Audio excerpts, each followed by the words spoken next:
right, this is Jimmy Camp's Tape to Broadcast, a 5150 interview series of Bulldozer Magazine here in the lovely city of Glendale at the complex with the cannabis beast known as Bongzilla. Mike and Mike, how you guys doing? Doing well. Good, thank you. Very well.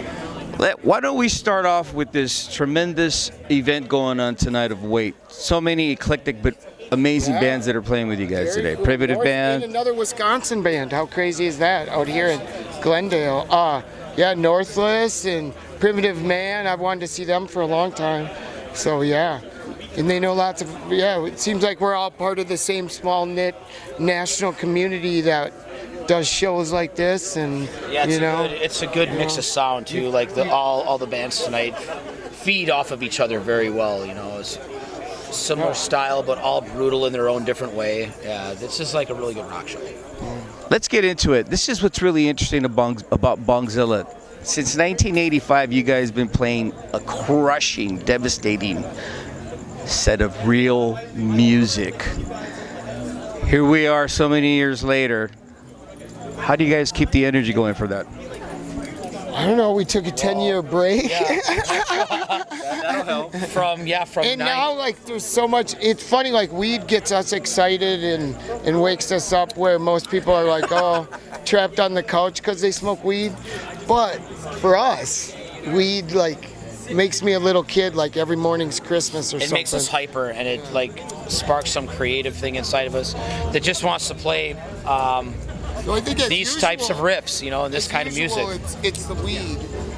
Now let me ask you. This is really interesting because unfortunately, I'm the only person on the planet that cannot enjoy cannabis. No, that's not true. We ran into other people that have had panic attacks it's not for everybody, but we're all mentally a little different. But let me ask you this: edibles and stuff don't have a lot of the same side effects that smoking has, and maybe there could be a whole world for you in just edibles, like cookies and candies and brownies and things like that. It's true. When you guys indulge in weed, I've noticed that all these years, your music, it tends to have a very trance-like experience, but there are very few bands that can keep the audience captivated. How do you do that? Doing nothing. Letting it just happen and unfold. Have you ever sat around? Well, maybe you haven't because you don't enjoy weed. But to me, there's a point when you're sitting around listening to music and smoking weed, especially, that maybe not everybody's listening to the music anymore. And then there's a point that all of a sudden, a crazy riff comes up and everybody goes, "Whoa!" So in a way, to me, it was okay. And we always call them the bong sessions. If you're watching us live, pack a bowl. We're literally you said, the playing of these riffs over and over, they start to morph and change. And then eventually they find their way. And just are weird, what I call bong sessions, where we're doing nothing as much as we're listening to long tones and things like that. Yeah. Just a lot of long, steady notes and very limited rhythmic pulses, and things just start to form. Half of it is the overtones bouncing around, half of it is us being really high. But eventually, these sounds come together, these soundscapes, if you will, from the bong sessions, and form these riffs. It's just nothing but spacing out and listening and letting it just kind of fall in your lap. Sometimes it doesn't, but sometimes it does. We get ridiculously high at practice. It's like this. It's not recommended for operating machinery or anything. And so I think it always playing music, absolutely. For playing nothing or hanging on a note becomes this weird sonic experience when you're as high or not.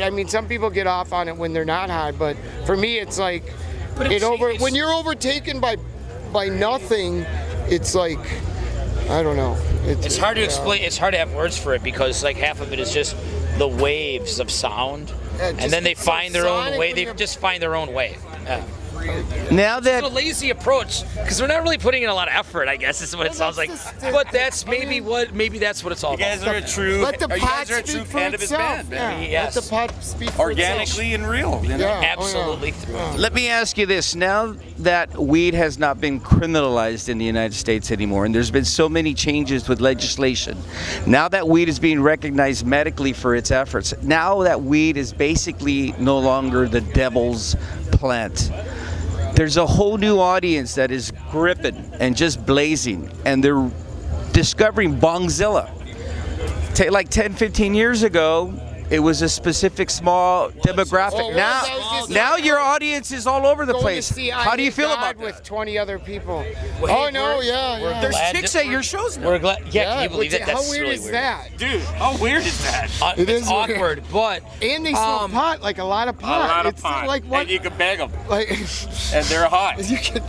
Well, I didn't. no comment. I couldn't comment on that No part. comment. No. But But I'll tell you what, and thank you to this this new younger Resurgent generation and and just the kids new getting into, fold like- that is like accepting of marijuana. So they're like, well, then marijuana music, and then here we are, glad to help.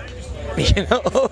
Do you think that they're getting it though? Because Oh, for sure they are. that These they're kids are way smarter than us. For sure, they're getting it. I think they're getting the music of Bongzilla. Oh, the think music so. and the nuances I think and the so. slight, like, not saying political overtones, but slightly, you know, it's pro legalization, it's pro I mean, freedom. it's just political but because it's that's just all all we about. sing about. These are stories from our lives, be it about touring or about.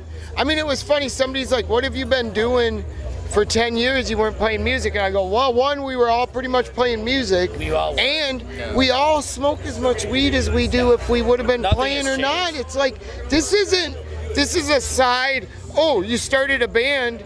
What's a byproduct of your life? It's always your been stories lifestyle. and This heavy is- riffs, and this according is- to our it's lifestyle, like he says, Like, it's oh, did you start smoking more since you've been playing again? No, just no. the same. It's the same. Bands Same as it ever was. Bands like Sleep Now are not only getting the recognition they deserve, but they're also getting the money.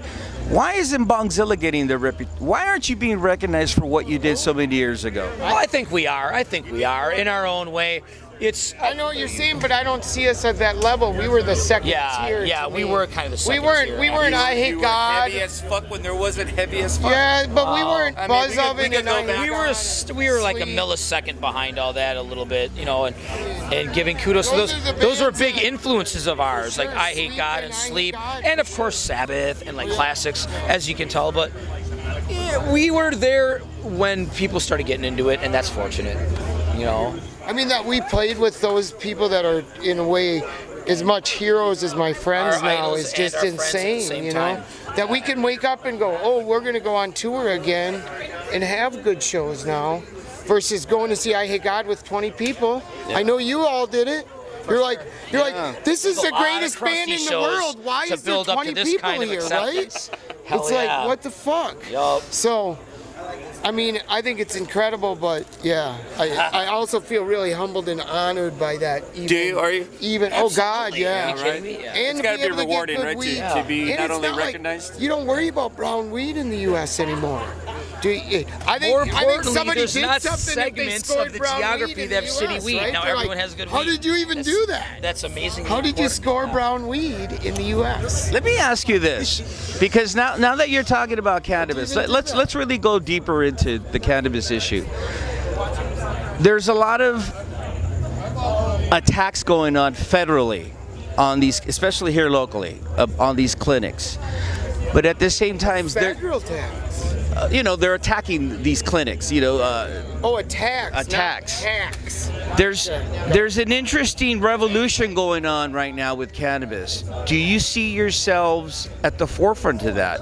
Because it's always the music that gets the protests That was all going. our Do you intention. find your Bongzilla, and I'm being dead serious with you. I'm not fucking with you. Do you find those anthems leading the war now? Well, Oh, I hope it. I hope it does so. You know, I mean, yeah, in my And heart, we if it can played motivate Harvest someone Fest, to we strive for played political Weed change, Song. and absolutely, I wouldn't be as so grandiose as to expect that. But if it does get 2 or 3 kids to jump out there and do something, then hell yeah, hell and fucking yeah. we're about to play a weed festival in Madison again, and it'll be a free show, and it's our only Midwest show this year, probably. Do you find law enforcement paying attention to you guys for your efforts and support? Never, I don't weirdly, think and we're quite never. that big on the Weirdly, scale, never. yeah. Yeah. I mean, more in one And it's place weed. in Europe. I'm sure they got better one things to place do.